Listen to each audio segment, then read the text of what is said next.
असं वैशिष्ट्य काय तुम्हाला वाटलं आहे बघा या मूर्तीमध्ये किंवा इतर याच्यामध्ये?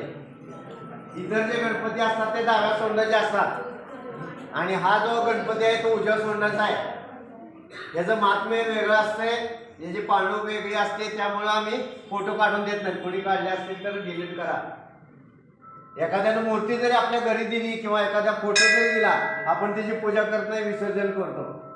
तर हे उजव्या सोंडाचे मूर्तीचं एक गणपती मंदिर आहे। महाराष्ट्रामध्ये 3 मंदिरं अशी आहेत। पश्चिम महाराष्ट्रात हे एक, मुंबईचं सिद्धिविनायक आणि पुण्याला सारसबागेमधलं या संस्थानिकांनी काढलेलं। आता हे जे मंदिर बांधलं याला जवळजवळ 247 वर्ष झाली। या तासगावमध्ये जे काय त्यावेळेला राजेसाहेब होते, इथं फोटो आहे बघा, परशुराम पटवर्धन।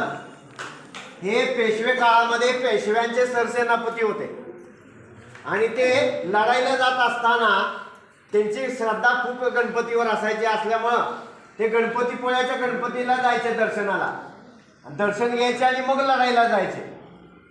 कालांतरानं जसं पेशव्यांचं राज्य वाढत गेलं, दक्षिणेकडे, उत्तरेकडे, पूर्वेकडं मग जाणं होईना, मग त्यांना खंत वाटायची की आपल्याला दर्शनाला जाता आलं नाही, म्हणजे लढाईच्या अगोदर। मग त्याच दरम्यान इथे मोठा राजवाडा आहे, त्यापासून आजपर्यंत आहे, 250 वर्ष झालं त्या राजवाड्याला।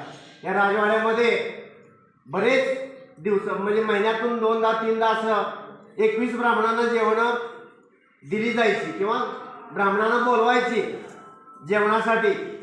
मग एक दिवस असं झालं ह्या दरम्यान की 21 ब्राह्मणांची 21 ताटं वाढली जायची आणि एक राजेसाहेबांचं असं 22 ताटं वाढली जायची।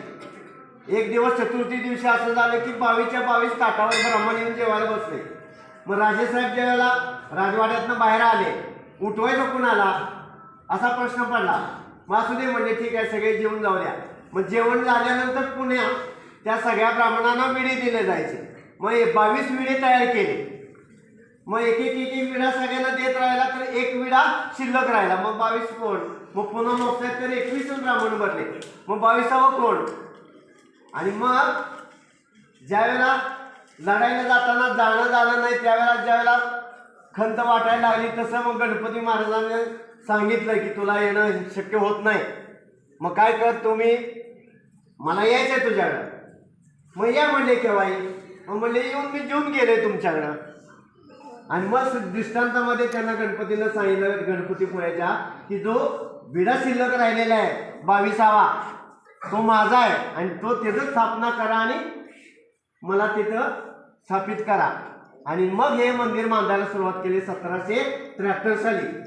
आणि त्यानंतर 1773 पासून 1779 पण मंदिरचं बांधकाम चालू होतं आणि 1779 साली फाल्गुन द्वितीयेला या मंदिरामध्ये मूर्ती स्थापना झालेली आहे।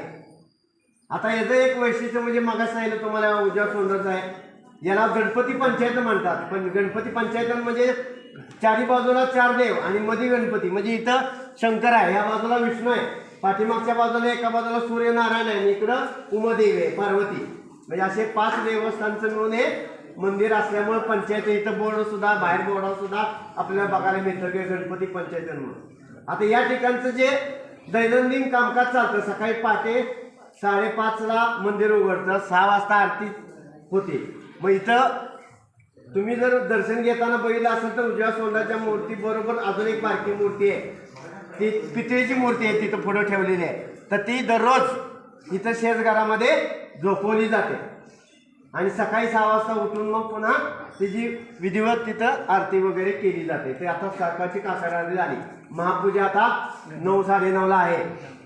त्याचप्रमाणे या गणपतीच्या मंदिराच्या समोर एक शंकराचं मंदिर आहे, म्हणजे गणपतीच्या वडिलांचं मंदिर आहे, त्यात भावांची मूर्ती आहे कार्तिक स्वामींची।